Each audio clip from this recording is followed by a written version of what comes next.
Kako trauma i depresija oblikuju odnos čovjeka prema sebi i drugima. Da bismo razumjeli ljudsko ponašanje, moramo početi od jednog osnovnog principa. Čovjek se prema drugima odnosi onako kako se njegov nervni sistem odnosi prema njemu samom. Ovo nije filozofija, ovo je neurobiologija. Trauma nije događaj. Trauma je odgovor tijela na događaj. Dva čovjeka mogu doživjeti istu situaciju, ali samo jedan razvije traumu. Razlika nije u snazi karaktera. Razlika je u kapacitetu nervnog sistema da obradi stres. Ljudski nervni sistem ima ograničen kapacitet. Kada je stres prejak ili predug, sistem prelazi u režim preživljavanja. Tada se mijenja način razmišljanja. Mijenja se percepcija. Mijenja se odnos prema sebi, a kasnije i prema drugima. U traumatskim stanjima prefrontalni korteks gubi dominantnu ulogu. To je dio mozga zadužen za samorefleksiju, empatiju i kontrolu impulsa. Kada je on oslabljen, ponašanje postaje reaktivno. Čovjek ne reaguje promišljeno, nego instinktivno. Zato ljudi sa traumom često djeluju grubo, hladno ili povučeno. Ne zato što su loši, nego zato što su neurološki preopterećeni.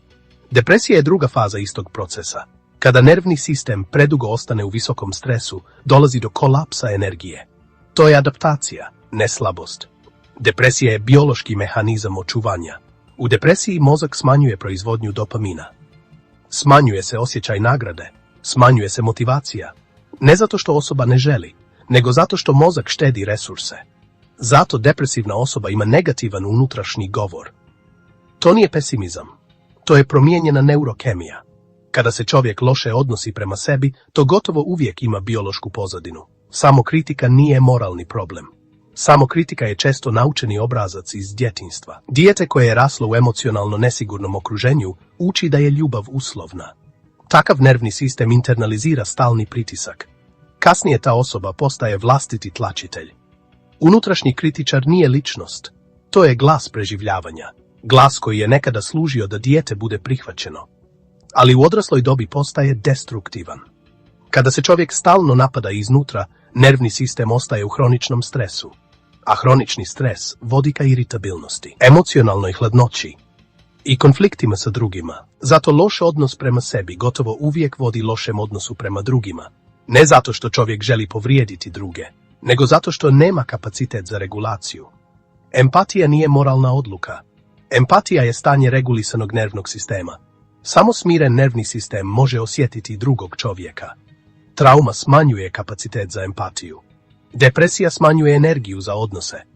I tada ljudi kažu, postali smo hladni kao društvo. Društvo nije hladno. Društvo je preopterećeno. Savremeni čovjek živi u stalnoj stimulaciji. Informacije, brzina, pritisak, upoređivanje. To konstantno aktivira stresne mehanizme. Nervni sistem nema vremena za oporavak. Bez oporavka nema emocionalne zrelosti. Bez emocionalne zrelosti nema zdravih odnosa.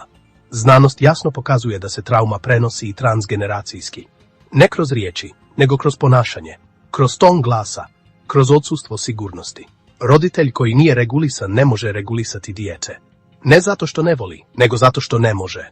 Zato liječenje traume nije samo individualni proces, to je društveni proces. Zdrav pojedinac stvara zdrav odnos stvara zdravu zajednicu. Psihoterapija nije razgovor. Psihoterapija je proces učenja regulacije, učenja sigurnosti, učenja drugačijeg odnosa prema sebi. Bez sigurnosti nema promjene. Mozak ne uči u stanju prijetnje, mozak uči samo kada se osjeća sigurno. Zato je samo saosjećanje ključno, ne kao slabost, nego kao neurobiološki alat. Samo suosjećanje smiruje amigdalu, aktivira parasimpatički sistem, omogućava integraciju iskustava. Kada čovjek nauči biti siguran za sebe, postaje siguran i za druge. Tada se mijenja komunikacija, mijenja se odnos, mijenja se društvo. Mentalno zdravlje nije individualni luksuz. Mentalno zdravlje je temelj civilizacije. Bez njega nema povjerenja, nema stabilnosti, nema mira. Ignorisanje traume vodi nasilju. Ignorisanje depresije vodi izolaciji. Ignorisanje samodnosa vodi raspadu odnosa. Znanost je jasna. Ako želimo zdravije društvo, moramo početi od nervnog sistema, od edukacije, od razumijevanja, od regulacije. Čovjek ne mora biti savršen, ali mora biti svjestan. Svijest je početak ozdravljenja. Ako vas je ovo potaknulo na razmišljanje, pogledajte naš novi detaljniji video o ovoj temi.